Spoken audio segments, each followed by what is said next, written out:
다니엘 4장 19절부터 37절까지 하나님의 말씀 나누겠습니다. 다니엘 4장에 느부갓네살 꿈에 나무가 나오는데 그 나무가 얼마나 높이 자랐는지 하늘에 닿았습니다.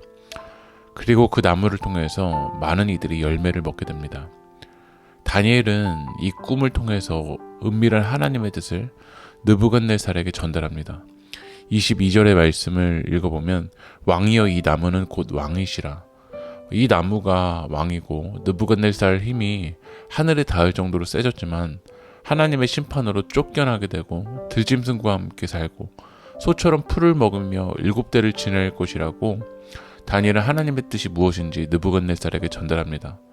그리고 다니엘은 하나님의 뜻이 이렇기에 27절의 말씀을 읽어보면 그런즉 왕이여 내가 아뢰는 것을 받으시고 공의를 행함으로 죄를 사하고 가난한 자를 긍휼히 여김으로 죄악을 사하소서. 그리하시면 왕의 평안함이 혹시 장구하리라 하나이다. 다니엘은 느부갓네살 왕에게 이 메시지를 받아들이고 이 죄를 사하고 가난한 자를 긍휼히 여김으로 하나님께 돌아오라고 이야기합니다. 다니엘이 그 은밀한 하나님의 뜻을 해석한 이유가 있습니다. 하나님께 돌아오라는 것입니다. 회개하라는 것입니다. 우리도 큐티를 통해서 하나님의 뜻을 안 것으로 끝나면 안 됩니다. 우리 삶이 전적으로 하나님께 돌아와야 됩니다. 공의를 행하고 약한 자를 긍휼히 여기는 삶을 살아야 될 줄 믿습니다.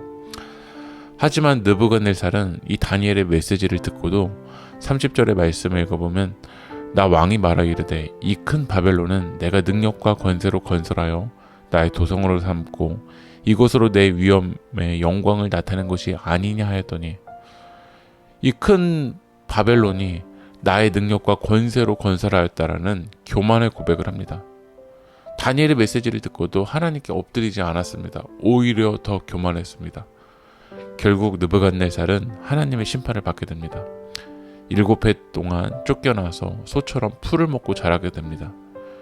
결국 하나님의 심판을 다 받고 나서야 느부갓네살이 하는 고백은 37절을 읽어보면 그러므로 지금 나 느부갓네살은 하늘의 왕을 찬양하며 칭송하며 경배하노니 그의 일이 다 진실하고 그의 행하심이 의로우심으로 교만하게 행하는 자를 그가 능히 낮추심이라.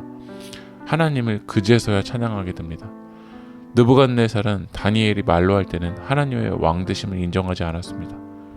자신의 힘으로 바벨론이 이렇게 커진 줄 알았습니다.